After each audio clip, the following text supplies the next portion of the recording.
Le président Bandao interdit les opérations militaires françaises au Mali sans la coordination avec les FAMA. Le chef d'état-major des armées françaises, général Lecointre, arrivera incessamment à Bamako pour négocier le président de la transition. Bandao ne perd pas ses réflexes militaires. Il vient d'en administrer la preuve en interdit aux troupes françaises de mener des opérations au Mali sans la coordination absolument nécessaire avec l'armée nationale. Cette mesure a plus que surpris Paris, qui se croyait libre comme poisson dans son engagement militaire. Mais, puisque les intérêts géostratégiques de la France sont très importants au Mali, les plus hauts décideurs français ont décidé d'envoyer à Bamako le chef d'état-major, général Lecointre lui-même, afin de trouver ce qui est diplomatiquement convenu d'appeler une bonne solution incessamment. Le général Lecointre va débarquer au Mali avec plusieurs éléments de discussion. Le président Bandao, en soldat de rigoureux, a donc posé à la France un problème de légitimité militaire, qui est de surcroît une question de souveraineté nationale à laquelle il tient comme à la prunelle de ses yeux.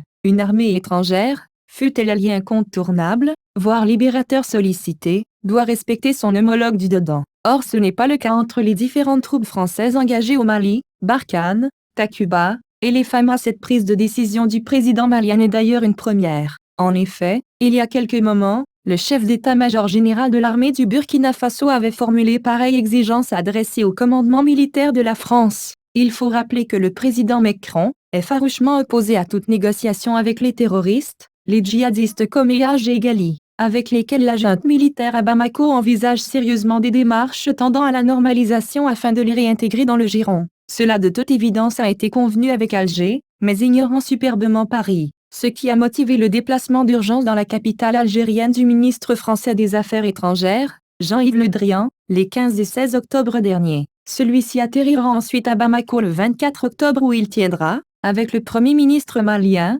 Mokhtar Ouane, une conférence qui mettra en exergue la divergence des points de vue. Bandao a donc en quelque sorte jeté un nouveau pavé dans la mare française. La mission du général Lecointre ne s'annonce ainsi pas facile, lui qui, avec son commandement, s'apprêtait à déployer sur le sol malien, en 2021 plus de 200 blindés Giffron de 25 Barton pour muscler le contingent français, l'état-major devant, en principe, porter les effectifs de Barkhane à 5500 hommes, soit encore 400 de plus. Selon les observateurs introduits, le président Ndao accorde à la lutte contre la pandémie du coronavirus une attention particulière, contrairement à certaines rumeurs véhiculées avec virulence. La preuve indéniable de cette conscience aiguë, c'est que le président Bandao, en responsable avec une claire conscience de l'intérêt général, a fait fermer le palais de Koulouba pour qu'il soit désinfecté suite à la mise en lumière des cas positifs dans le sein des saints de la République. Ce n'est pas tout. Le président de la transition a annulé la réunion du Conseil supérieur de la défense qui devrait statuer justement sur le Covid-19 le lundi 26 novembre. Et,